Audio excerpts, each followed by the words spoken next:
Here we go.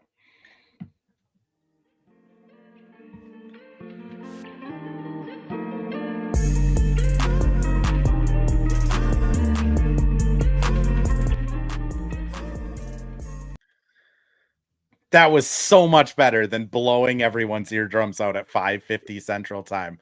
Uh, I'm Andrew from Zone Coverage, Andrew Dukowitz, beat reporter for the Minnesota Timberwolves and Minnesota Lynx, and this is the Missing Lynx podcast. And today I'm joined by the one, the only Terry Horseman from the Next. Hey, Andrew, thanks so much for having me. A lot to talk about. So I'm 100%, man. excited to be here. 100%. And I mean, let's just get into the talks here. The Lynx have another game where they seem to kind of mess around for, I don't know, 32 and a half minutes. And then when it clicks, they look like a team that could, I mean, blow out anyone in the W. But Terry, what was your vibe on just the game? It's hard to figure out what that number is because they had a 17-point lead that got down to what felt like it was 7, but felt like 1. And then they had a separate 14-point lead that did go down to 1. And then they're like, "Oh wait, we're the best team on the planet. Let's take care of this." And they did. And I think the sort of consistency around the season is the Lynx have mentioned that they aren't satisfied with how they've played, and Lynx fans everywhere are like, "We're undefeated and we haven't played a complete game yet." I don't know that you should be wanting to brag about or make a habit of winning without playing complete games. The Lynx have not been shy about the areas in which they can get better. And this game, maybe they played with their food a little bit too much, but you don't get to 9-0 by accident. And they really took it to a depleted Dallas team in the fourth quarter there. And I think, I mean, the main takeaway is Nafisa Collier being tremendous once again with a 5th consecutive double-double. It's 28 and 10, but it's also 4 assists, it's 4 steals and 3 blocks. And we talked about her leading the league in the 7 games she's played in scoring with 50, 40, 90 splits, which is ridiculous, even in a 7-game sample size. That's like beyond small sample size territory. That's pretty damn impressive territory. And every single metric in that ridiculous stat line is increasing after this game. So it was a game much like every other game that we've seen this season. And at the end, it's a 16-point win. Nafisa Collier is the MVP at this point in the season. They are 3-0 in Commissioner's Cup play, which is a thing they really they very much want to defend. So yeah, Don Johnson Jr., great win. He said in 2 words, but I just said in about 200. I'm doing my best impression of tonight's refs in the third quarter of this game by making something take so much longer than it needs to take. This is a bit. I'm doing this intentionally. Thank you so much to the stream here.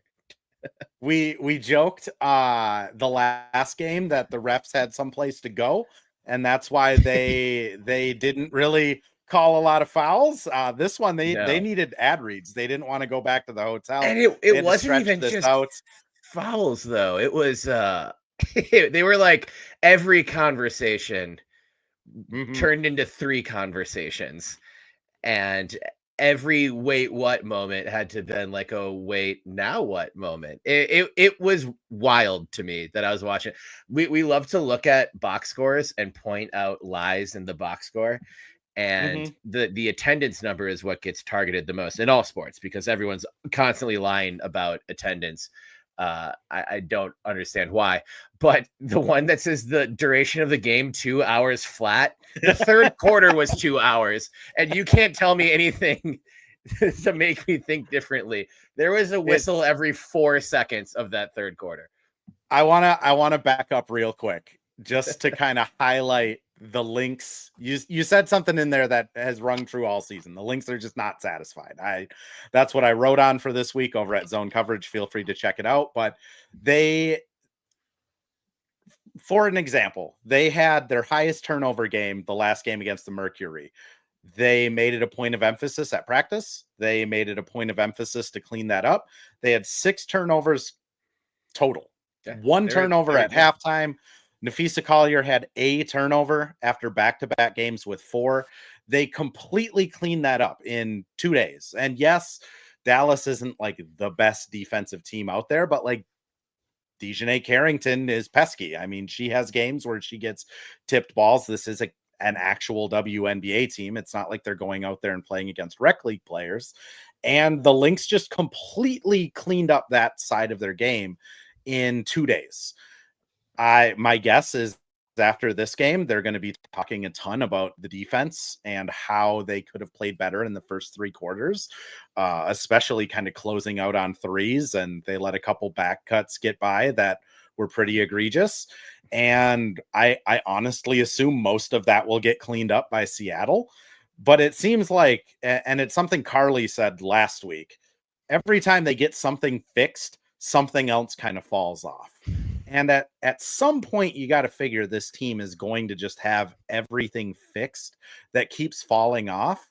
And when that happens, this is a team that could be the best offense in the league, the lowest turnover offense in the league, the highest assist percentage in the league, while also having the best defense in the league.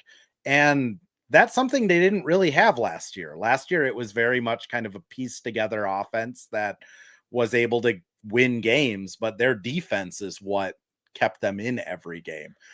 I mean, what is the ceiling for this team, Terry? There's not a ceiling. Yeah, that's the simple answer. Like there isn't. After giving you a very long-winded answer, I'm giving you a very short. There's not a ceiling. And I think last year, the defense was among the best in the league, and the offense was phenomenal as well. The one area where they lacked was rebounding, and that was a part of not necessarily the team's identity, but just kind of something that I think everyone understood, that in most games they will be the team short on size. And as we can also bring in that Alana Smith looked like she was about to die probably 25 games last year because of that lack of size. Right. And that's been having Lan and Jess, in there is an upgrade over last season, but that's not additional size. That's just Jess being, I think, a better WNBA rebounder at this point in her career than Dorka. And Maisha Hines-Allen, who played very admirably for the Lynx last year, which got her a very nice contract, who I thought actually played defense on Feeve pretty well today, about as well as you can. Like there's a couple where I'm just like, what else do you want her to do? It's impossible. I think there was, but the rebounding today, I think is something that will be talked about. I think there was a handful of possessions that you can circle where Dallas got some second chance points. Enrique got other opportunities based on effort rebounds. That's like the one place where I would sort of criticize if I'm being put on the spot here. But there are a handful of possessions where the Lynx offense was kind of in a slog and the defense was getting stops and forcing contested shots and misses, but Dallas kept getting second, third. I think there's only 1/4 opportunity, and Enrique, of course, hit a 3 on that one. That was in the first half, and Enrique played all 40 minutes of this game, so it's not really surprising that she sort of slowed down the stretch and was really only getting points from the free throw line. That was kind of Dallas's offense in the second half, was get to the line, and they did that well during stretches. So we've seen Fee's rebounding increase, with this being the 5th straight double-double and 5th straight double-digit rebounding performance for her. That better stay where it's at, and hopefully it ticks up for everyone else across the board, because they can live with being out-rebounded naturally with some of these teams that have more size than them, but they've got to be winning the effort possessions when those are there to be won. And I think they let too many of those go today. And that was kind of the difference in the margins that made it a closer game than it should have been. And it's interesting because like you said, the Lynx are probably not going to be a good rebounding team. I mean, Shepard, if I understood right, is going to go play EuroLeague responsibilities and that stuff too. Like this probably isn't going to get like It to a point where it's an asset for the Lynx, but if they can just mitigate it can't be a detriment though. Like correct. I mean, I can pull this up, but last year I think it wasn't like they were bottom feeders in the rebounding category. It was this they were Right. tops in the league at like 47 different things, Right. and rebounding wasn't one of those things. But you mentioned the ball movement and the assist percentage, 25 assists on 29 makes tonight. Fee talked about this post game where just about every time Fee is scoring, there's also an assist going to somebody. It's pretty spectacular, the ball movement that they've had. And the Lynx were 7th in the league last year in total rebounding. Basketball Reference just updated for me. 4.3 rebounds per game, 7th in the league. So not awful. Hey, I didn't mean to Not awful. say that if that's what I got, but I think that's an area that can't fall off. But yeah, the ball movement has been there in every single game this season, regardless of what's not going great elsewhere. And I think that's something that other teams are still struggling to figure out and get in the way of. And there's just been so many there's too many highlights to put even a highlight video together of just possessions where there's great ball movement, and extra pass made, passing up a good shot to get a great one. And that really led the charge tonight, as it has every night so far this season. Completely agree. Terry, I'm going to throw us to a quick ad read here. And then when we get back, we'll dig into more of just like the nitty gritty this game, who performed well, give an update on Courtney. It's playoff time in Minnesota. The energy is electric, the stakes are high, and every move counts. You can feel it, right? The momentum, the nerves, the is this really happening buzz. The spring real estate market in the Twin Cities has the same kind of energy. Headlines are flying out about interest rates, the economy, and what's coming next. It's exciting, yes, but also confusing and a little bit overwhelming. Whether you're thinking about buying, selling, or just wondering if that Zestimate is lying to you, don't overthink it.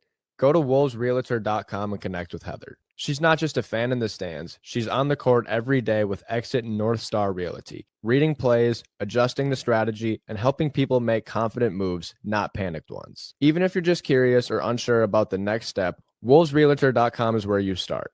No pressure, just real talk, real answers, and a game plan that actually works. Because when it comes to real estate, just like basketball, having the right coach makes all the difference. Go check out wolvesrealtor.com and tell them Matt from the Daily Wolves sent you. Shout out Matt for doing an ad read so I don't have to. Let's get into the Courtney Williams of it all, because Courtney had a tough half. Came out of halftime. There was no really update on her injury status. She was wearing a knee-high sock, which Courtney in knee-high socks, that might be like playoff Rondo type levels of like just aura coming out with knee-high socks. Anyways, she sat on the bench, and I kind of thought it was maybe is just Cheryl trying to prove a message. And then about midway through the third, I started thinking to myself, man, this is a lot of Natisha Heidemann. T was struggling, as were honestly everyone that was playing in the third. But then post game, we find out that Court had to kind of talk her way into getting a couple minutes in the fourth, that they were worried about maybe a calf injury that, they didn't want to aggravate. And it became very apparent. I felt like, fourth quarter aside, they kind of mitigated it, but third quarter, especially, they do not have a lot of playmaking depth on this team. Terry, is that a worry of yours? If Courtney has to miss like 2 or 3 games, I mean, what are your thoughts on that? It is a little bit. I think you sort of saw in this game. I think they are constructed to be able to, navigate those waters in a game if Courtney or T has to go out. But I don't know long term what that would necessarily look like. I think everyone is a pretty good playmaker and ball mover in their own right, but you really only have 2 true point guards, which is funny because both of them, for the majority of their career, have played off guard. So yeah, it is a thin position, especially if there is a long-term injury. I was a little confused because we had no information on that. I assume that's what it had to be because Courtney's shot wasn't falling, but I thought she played well in the first half, and in those 3.5 minutes of the fourth quarter she played well again, and then just kind of came up a little limpy when she ultimately came up. But before that, she had 2 assists to Fee on back-to-back possessions. So no harm, no foul. I think she'll be fine. If she was able to convince Chuck and Cheryl to get her back in the game, if it's an argument and Marnie and Leo are great on the broadcast saying like Courtney won the argument and she's in now, which anytime if it's a discussion based debate, you give Courtney Williams a pretty good chance if words are involved. But yeah, I would be worried if that was an absence that they'd have to deal with for a long time, and they would have to shift some things. That's not to say that K-Mac or Fee aren't capable of initiating the offense, but what does that then take away if you have them doing that? So. And Fee does so much already. I mean, even to your rebounding point, like getting Fee to get 10 or 11 rebounds is already adding more to her plate, which now if it's we need you to dribble the ball up because you can handle pressure, or we need you to run the initial like pick and roll play, like Fee has to figure out. She is the only athlete I have ever seen that can play 40 minutes in a game and not look like she has worked out, like even a sweat. But I feel like if she was also playing point guard, power forward, lead scorer, best defender, and like everything else, it might get a little costly to her. Right. It is interesting, given that they cut Badu and brought in I'm going to butcher her name. So until Maria Klindikova. Maria Klindikova. That is Terry in the clutch. Thank you, Terry. But they brought in Maria. I was kind of surprised. Masha is her nickname too, if you just want to go Masha. No, we are going to go Masha until the wheels come up. I was told by Cheryl that we were told by Cheryl that's okay. So yeah, Masha. Is that just because Cheryl like struggles with Marsha and she's from Pennsylvania? Masha? I don't. Deep cut, Goodwill Hunting. No, Anyone? All right. Anyways, so moving on. They bring in Marsha, and it makes sense. There's no Masha. Masha. Marsha, but you're from Boston and you're saying it. But yeah, it is. But they bring her in to theoretically, they need the big help when Shepherd goes to play EuroLeague. Like they're gonna need the depth. So it makes sense, but it also just it makes it really hard that Peely, Kosu, and Diamond are all on this roster and seemingly can't get any wiggle room. I mean, I asked Cheryl about it after the Mercury game where I was like, what do you think you're the bench? And she was like, it's Carly, Jess, and T. That's it. That is my bench. No one else is playing. And first quarter minutes for Diamond tonight. And then no more minutes for Diamond tonight. She had a great cut and Shepherd didn't see her. She had a not great turnover and some other stuff. And then she disappeared back to the shadow. I thought Fee played just under 37 minutes in this game. Cheryl played 10 different players in the first quarter. And they left that quarter up by 10. Maria being one of them who got, a few minutes there and I thought looked good. And so I understand, wanting to have that, depth in the bigs area, and you're gonna lose Badu for Eurobasket anyway. So why not make that change now? Yeah. And also we should notice, like, for Badu, this probably kind of sucked. Like you're moving halfway across the world with your Yeah, kids. I'm sure. You're given. I am assuming that before the draft and before Shepard recommitted, that you would assume you would be getting a certain role, and then like at some point you just kind of. I mean, she seemed like a really good person, a really good teammate. So this is just me being an armchair psychologist, but like I'm sure it kind of sucked to just get DNPs on a team halfway across the world. Right. I'm sure this will be it's not like it's you never want someone to get cut, but I think for her, like this might have been a good move for her too. Right. I'm going to throw us over to one more ad read here, and then I do got to ask you about the Grace Berger of it all. What's up, Minnesota fans? Many of you know that I help fans get tickets into games, and now I'm giving you an opportunity to get tickets to any sporting event you want, not just basketball. We're talking football. We're talking hockey. We're talking soccer, man. Any sporting event that's in town, or maybe it's a concert.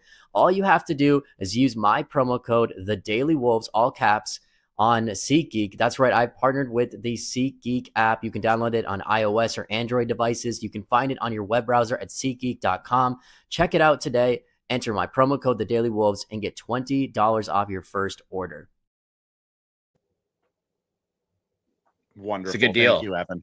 Good deal. Great deal. SeatGeek. I don't think there's any Raw or SmackDowns coming, but Money in the Bank was last night, so that was fun. Anyways, I've never been to a WWE event in my life, so all right. I maybe So need to we're change getting that sometime. Terry to a Raw Right. or SmackDown because me Right. and Sneaker Reporter don't miss them. yeah. So I know. it'll be a I'll need you guys, WNBA Lee thing. Mitchell, and be like, hey, what do I need to know here, guys? Just hold my hand through it all. So I bring up the kind of roster construction because Grace Berger was both someone that we thought would be on this team for this exact reason.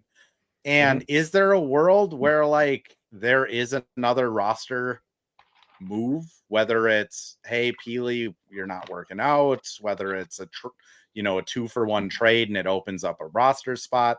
Like, is there any hope for another move, or do you think this roster is just kind of is what it is and they got to roll with it? There is hope for another move. I mean, it's a volatile world that we live in for a lot of things, but of course, a professional basketball roster is always kind of a moving target. I don't think the way it's going right now, I don't imagine there'd be anything super splashy that happens.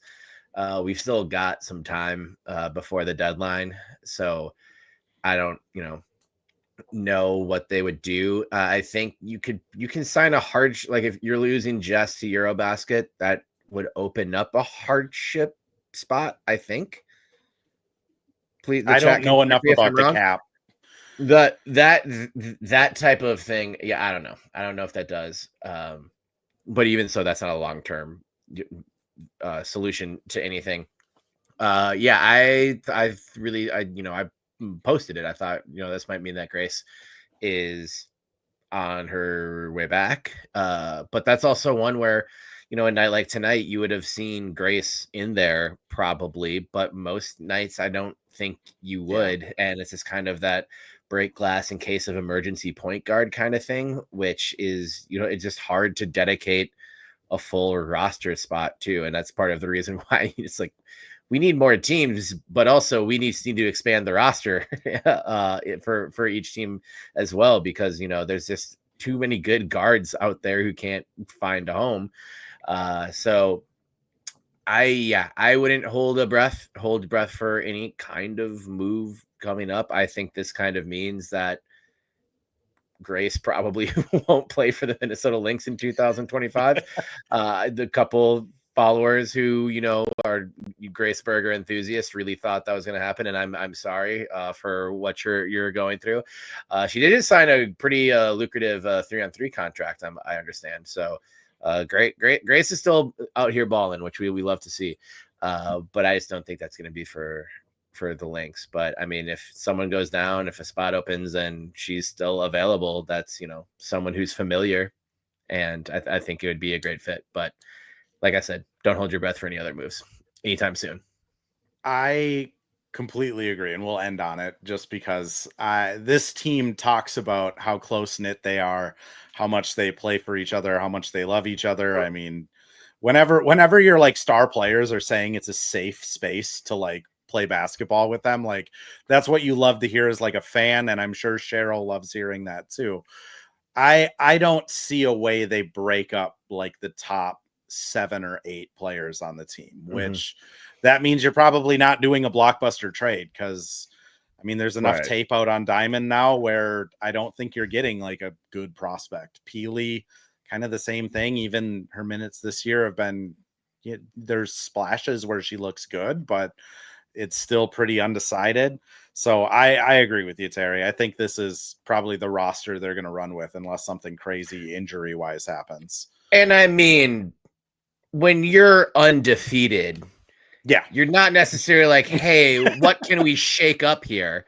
I think it's a pretty good sign that things are going well, even though it's not the craziest strength of schedule in the world, but it's the WNBA. There are only 13 teams in this league. Everyone's good. We just saw what the Valkyries did to the Aces.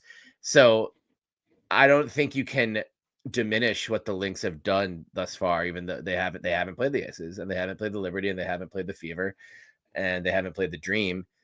But I mean, they've played some. You can only play who turned around. Yeah. You can only play who's on your schedule. I mean, how many Exactly. times do we hear that from coaches? And like, exactly. And it's better to win than it is to lose.